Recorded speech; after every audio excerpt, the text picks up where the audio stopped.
Hello and welcome back, YouTube. So it's still Wednesday, September 1st, 2023. It's 10:29 p.m. Oh yeah, getting off a whole minute early. Go me. I don't have my hat on, which threw at least 2 people off today that mentioned it. When I start working, even if I know there's other maintenance drivers working, I'll work by myself until I see the other maintenance drivers, and then I'll kind of hook up with him. And Keontae told me that he didn't even recognize me without my hat on. And I'm like, well, really? And then later, when I was talking to Anthony, manager Anthony, it's the scary gate. When I was talking to manager Anthony, he looked at me funny. He's like, where's your hat? Which was kind of odd. Like, I didn't think, I mean, I guess I shouldn't be surprised. Like, I've been identified many times as the guy with the hat. So today was a pretty awesome day all around. I found a monkey and some Nag Champa incense. Only 1 bottle of water, but hey. Oh shit, that reminds me, I actually found quite a bit of recycling. I'm gonna find a bag to put the recycling in. I'll be back right after I go get the recycling. All right, I'm really ready to leave now. I'm sure I've mentioned it before, but something I've been doing for quite a while is, as I'm working, there's numerous empty beverage containers that I find in cars, recyclable containers, plastic bottles, and aluminum cans. And plus I've got the beverages that I consume throughout the night. And there's 3 specific places I've started kind of leaving them on the maintenance yard, which I'm sure to everybody else just looks like I'm straight up littering, but I try to collect them up at the end of the night and move them to my recycling.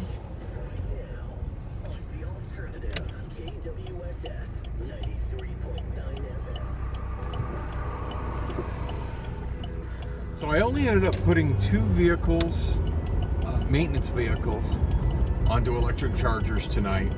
There was a 3rd one I was going to put on there. It was a Tesla Model 3, and then I realized that much like the Mitsubishi SUV that I had mentioned earlier, that it was literally on a rim, and really pricey, fancy rim.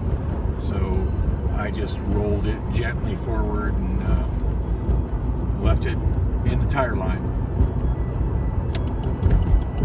And one of them was a 6-hold, which doesn't get a hat on it, and just to make it really obvious that was a maintenance car, I stuck a pink hat on it. So hopefully that doesn't throw anybody off or confuse them. I just wanted to make sure that the car washers that I know sometimes come and pull cars off that charger bank to wash them realize those are maintenance cars and just leave them alone. Just let them there, let them sit there, let them charge. That way when day shift comes in, they can get moved back into the maintenance lines and get the work done to them that they need. And if nobody on day shift figures it out, it's usually one of the first things I come in and do if I realize that nobody's moved them from me putting them there the night before.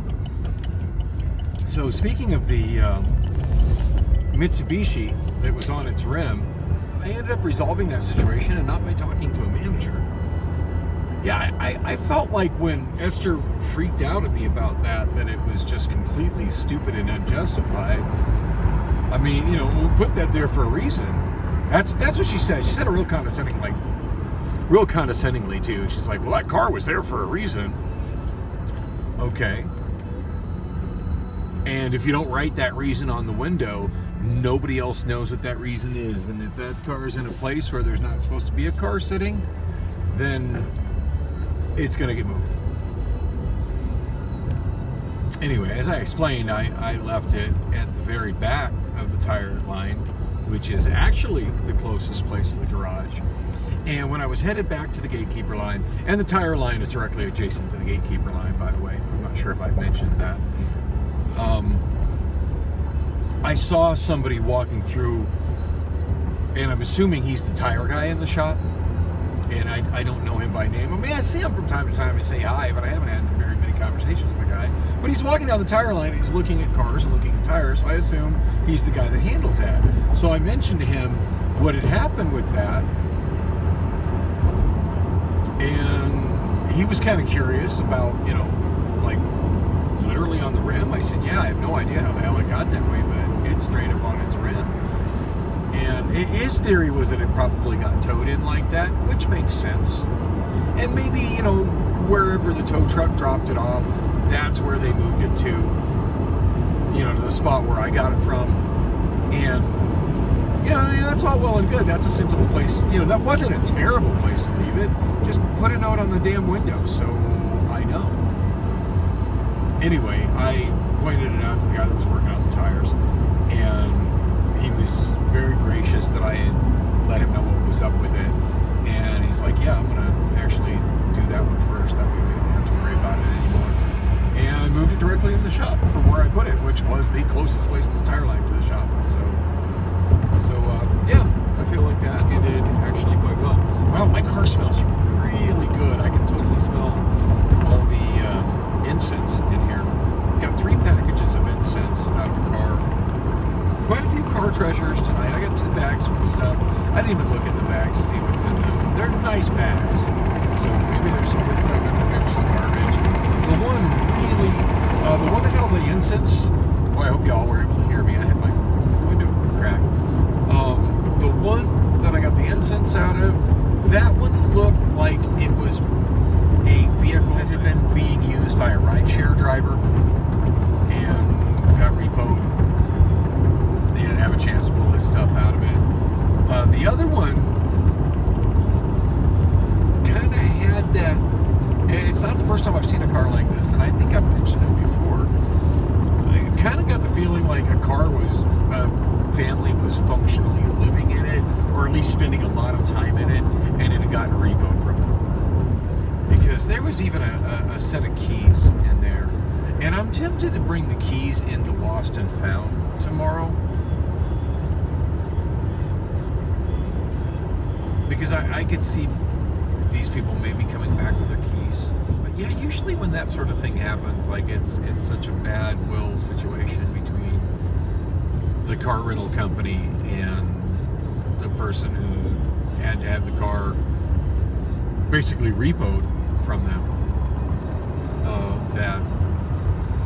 And I have no idea, like, exactly how it came back. I'm just assuming that's what happened based on what the contents of the car was. It was absolutely messy, by the way.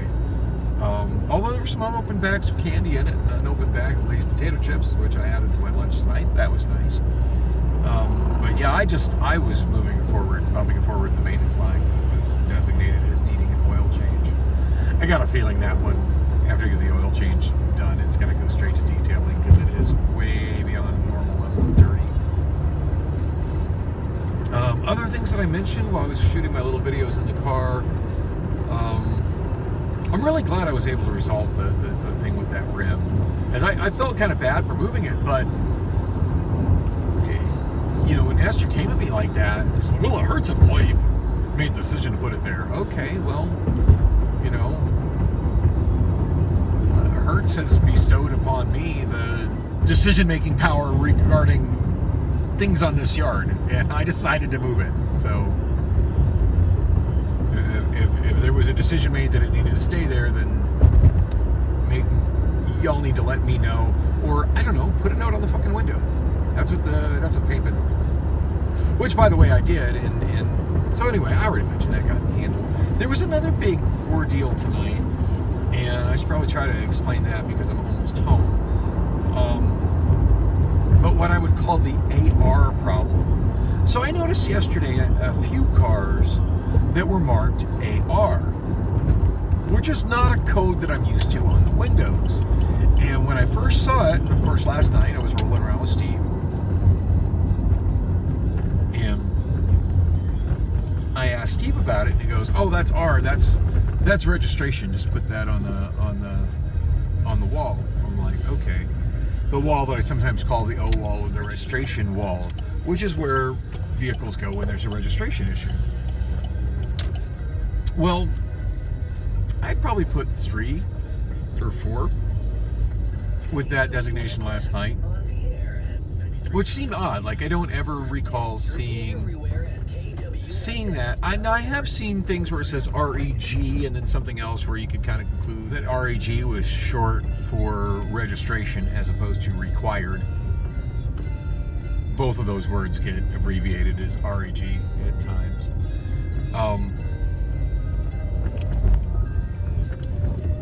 So anyway,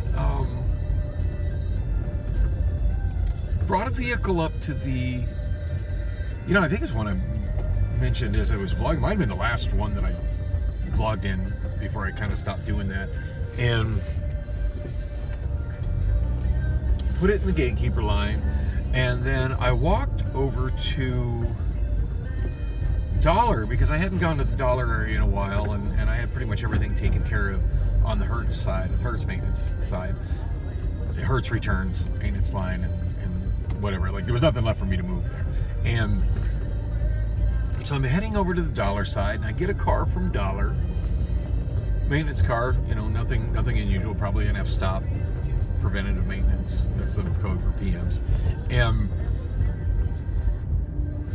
I'm driving it across, and as I'm driving down the road across the backside of the rental car center, I look to the right and I notice that there's a fairly large amount of trunks popped in the PC area. And I'm thinking, wow, I should probably double back and find out what's up with that while I have a vehicle and I'm up here. Because once I get back, down to the gatekeeper line, sometimes I'm busy just sorting out the maintenance lot and putting things away from the gatekeeper. I mean, it's not unusual for me to get down there and be busy for 30-40 minutes before I get back upstairs. And obviously there's something going on upstairs that I need to be aware of when there's that many trunks getting popped up. So I walk over, and the manager who's got the accent, the guy I found his keys, I don't even know if I mentioned that. I'm always forgetting his name. He's got an odd ethnic name and it's hard for me to remember. Generally speaking, he's a really cool guy. He used to be kind of pushy with me, like kind of barking orders with me, but he's kind of come around with me. Like, he's realized that I'm not, even though I'm wearing a safety vest like a normal MLS driver, he's realized I'm not, that I am the nighttime maintenance crew, and that I am a lot more cognizant of what's going on and what needs to go on with stuff, and that I'm always in touch with the shop management, which he is not. In fact, he's there usually running the show after the shop is shut down. So there might be things that the shop has told me that are going on with cars that he knows nothing about. So sometimes he comes to me just to find out what's going on with stuff. And so we've got a really good working relationship. He'll come to me, he'll ask questions about what's going on with specific cars, and if there's cars that can come out, I'm trying to think of a specific example, and I'm sort of drawing a blank, but and I'll occasionally ask him for direction on stuff as well. Well, anyway, last night, and yeah, it's last night for me now because a whole nother day has passed. This is not how I was planning on doing this video. I was gonna set up my tripod inside and finish the story inside. And I just got sidetracked by so many other things inside my apartment that it never got done. But I do really want to finish this story. So it's Thursday, November 2nd, 2023, 1:53 p.m. right now. Yeah, I'm running a little late for work. I'm not even stressing about it. These little bits of time that I run late for work are what allows me to work later on Sunday, and I know they're going to need me on Sunday. So, not a problem.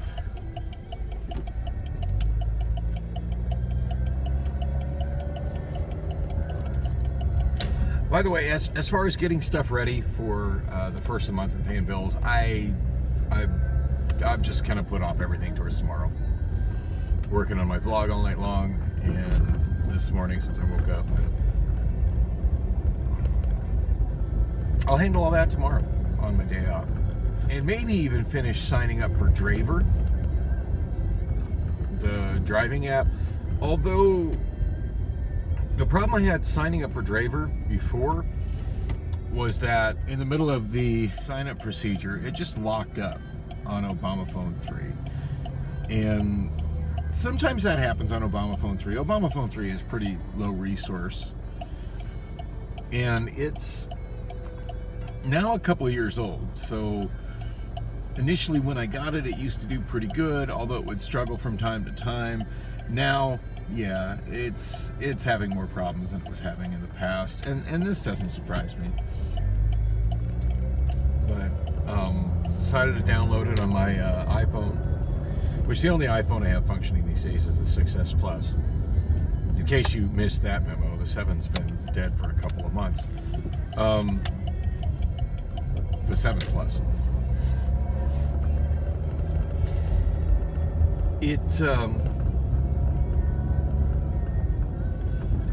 Anyway, I downloaded it. I just kept getting sidetracked last night and really never finished it. You know, it seems like I was working on it the night before as well.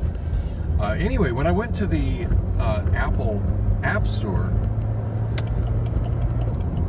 I noticed that it had a really low rating, like I want to say 2.5 stars, which is kind of a red flag for any kind of a gig economy type app. And so I read the comments, and yeah, I'm not feeling as positive about it as I was before. I still intend to complete it and see what I can do with it. But yeah, and of course, obviously their server realized I was making more progress at signing up, so I woke up to another text message from them urging me to finish the sign-up process. Now, whether that means they actually have work in this market, or whether that's just an automated thing that everybody gets, who knows? Because one of the negative complaints I saw in the reviews on the Apple iStore was that there was no work. But with gig work apps, you know, whether there's work or not, that just varies from market to market to market. Like Wonolo has been dry for a while. I mean, I want to say it's probably been over 2 weeks since it's offered anything other than delivering for Jimmy John's, which obviously I can't do in this car. And even that isn't being offered much these days. But I noticed when I hit the thing to see all jobs available in the United States, there are some markets where Wonolo is still popping. It's one of those things that just, you know, varies from market to market to market, and I'm not really going to know what it's like to use Draver in Phoenix until I actually sign up and try to use Draver in Phoenix. None of the comments about markets being dead or not being dead were... In none of them did the people leaving the comments see fit to say where they actually were, which would have been a lot more helpful. So anyway, back to the story about last night, which was the whole point of me continuing this video into the next day. So I was coming from Dollar with a maintenance vehicle. I don't remember what the designation was on it. Probably an F-stop. Oil change, nothing unusual. Just, you know, take it, put a hat on it, put it in line. See what's been added to the gatekeeper since I was last there. Well, I noticed a bunch of trunks being popped in the PC area, so I do a little loop around there to see what's going on with that.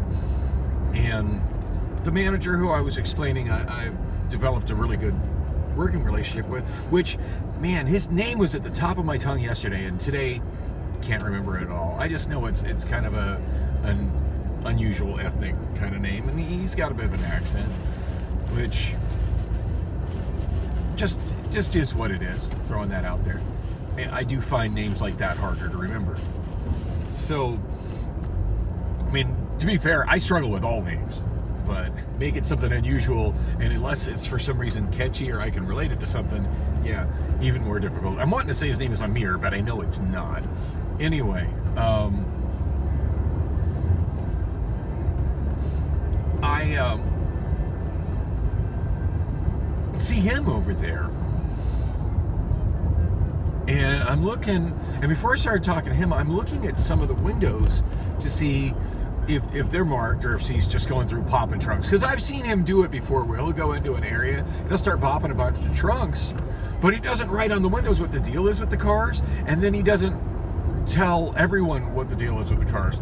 So I'm not sure if those trunks are popped indicating that something needs to be done with the car, and then something needs to be done with the car, or if those trunks are popped because a customer left the trunk open and the trunk just simply needs to be closed. I mean, these things you think would be pretty obvious, but it's a pretty constant struggle with that. Like, for instance, an electric car that I closed the trunk on yesterday, I noticed that later it was popped open again. And so I was wondering, well, gosh, did the manager, pop that open and then pop it open again? Or is it just a case of, another customer got in that same electric vehicle over in PC and was like, oh, yeah, I don't want an electric vehicle. Pulled their stuff out, left the trunk locked. I have no way of knowing. I went ahead and closed the damn trunk. Oh, and actually, come to think about it, that was an electric Volvo, and I'm thinking when I closed the trunk, it might not have actually closed, because I hit the button, I saw it closing, and I walked off, and when I did it the second time, I noticed that it didn't close, and then I realized there was like a plastic mat in the back that was a little bit out of position, and it was stopping it from closing properly. So I adjusted that and then closed it. So mystery solved on that one, I think. So anyway, the manager who's not named Amir, when I walked over, I noticed some of them had maintenance-related stuff. Some of them were just marked very dirty, which that's a thing they're supposed to do. If there's a car that's up in stalls, those are supposed to be clean, washed, ready to go. Sometimes they sit there for whatever. They didn't get cleaned very good in the first place. And if a manager notices that they're dirty, they'll mark them to go back and be washed again. And sometimes they'll get dirty just from dust blowing around in there and them not getting rented in a while. It just is what it is. And that's simple. It just kind of goes down as if it was a return car into the dirty line. And so anyway, I noticed there's some of those, and I think I saw some other more normal maintenance type things. But one thing that was popping up that I'd never really noticed before until yesterday was AR. Just the letter A, the letter R. And when I saw those yesterday, I asked Steve, I even commented to Steve that was a new one on me. I said, what does AR stand for? It was that R. Oh, that stands for registration. Put it on the registration wall. Which I did. Well, I had noticed earlier, before this whole thing where I was up at PC, that along the registration wall there was a lot of popped trunks and cars sitting there. Generally speaking, I don't move stuff off the registration wall if there's a popped trunk unless somebody tells me to do it, because fleet handles that. I don't handle that. I'm maintenance. I put cars there. But anyway, seeing AR on one of them, I figured since I had the manager who's not named Amir there, would be a good time to ask him, hey, what exactly does AR stand for? Because I wasn't 100% sure. And I said, actually, I think I might have said, oh, AR, does that mean there's a registration problem? Those need to go to the registration wall? And he goes, no, that has to do with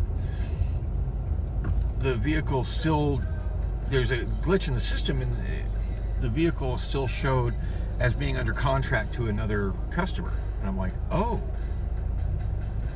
Which is telling me that it doesn't go on the reg wall.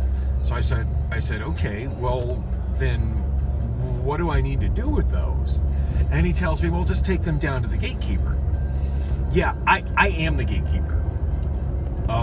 I need to know, like, for me, that's not an adequate answer, and not Amir should have known that I need to know where it goes after the gatekeeper. So I had to explain it to him. It's like, you know what, I'm the one that clears stuff out of the gatekeeper. I need to know where it goes after the gatekeeper.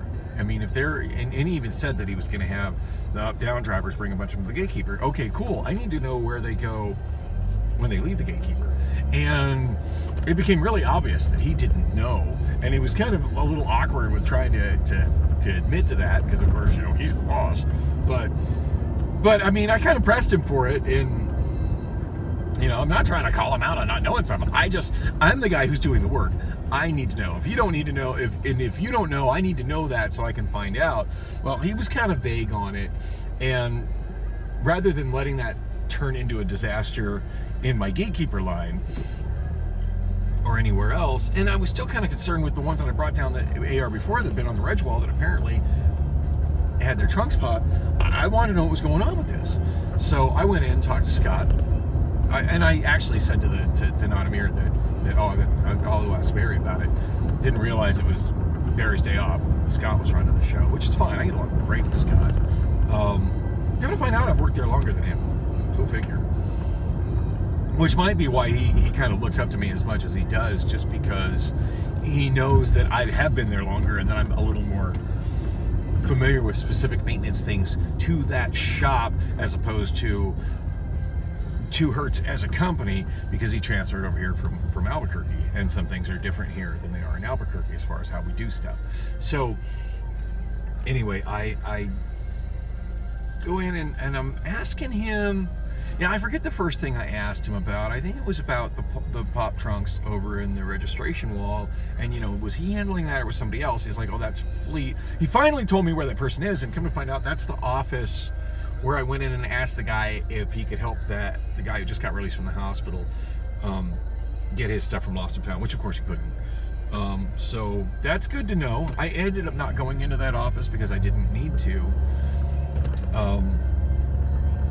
But Scott, then I mentioned the AR thing, and Scott just lit up. He's like, oh, I am so glad you asked about that, because I've been meaning to mention that to you, and it just sort of slipped my mind. So here, come take a ride with me. And I go rolling out with him in the golf cart, and he shows me where they've made this extra line between wholesale and, over in a Fleet area, between wholesale and between wholesale and where the electric cars get stacked up, where they're putting the cars that are marked AR. Well, some of them are also carrying another marking, which I pretty much deduced means the same thing, which says on rent. So I'm to work, and I'm running a little bit late, so I gotta wrap this up quick. But anyway, that ended up being my big project for the night, because while there was a line created there, every time there's a new line and people get explained what it's there for, there ends up being miscommunication. There were some up-down drivers using it as an auxiliary gatekeeper line, which is frustrating because I had to keep moving that kind of crap out of it. And then there was some drivers who apparently thought, since it was the lane furthest to the left when you come down into the up-down lanes, usually the lane furthest to the left is electric car dirties, and so they were treating it as electric car dirties, so I had them mixed in. Anyway, when I realized that line had become such a clusterfuck, I also noticed that the Poindexter, which is not his name, but I think it's point, y'all know what I'm talking about, Poindexter was sitting there in an EV6, which he was using as a shag. I'd pop a squad in next to him and explain to him what was going on, because he's handling EVs, and some of his EVs were mixed into that line. Just to give him a heads up of what's going on, and also to have him keep a lookout for vehicles that were marked AR and on rent. Anyway, it took me quite a while to sort out that disaster, and then I noticed I kept having to keep sort of sorting it out. I don't know if they fucked it up more after I left around 10:30, but I did get that all straightened up. Yeah, oh my God, they just loaded up the gatekeeper and a lot of stuff the gatekeeper going. It definitely changed the dynamics of how I was moving stuff around, but it's a pretty big project. Hopefully there's some progress on that. It's definitely something I need to touch base with shop maintenance about, and probably Fleet, or shop management about, and probably also talk to somebody at Fleet. I never talked to anybody at Fleet, so it'd probably be a good idea for me to introduce myself to the guy in the Fleet office. Even though I don't do as much work that affects them, some of the stuff I do affects them, and it would certainly be helpful for me to touch base and maybe get a better idea of if what I'm doing is helping them or hindering them, and what I could do to make what I do more helpful to them. Anyway, I'm at work. I need to actually go in and go work, but hey, thanks for coming with on the drive.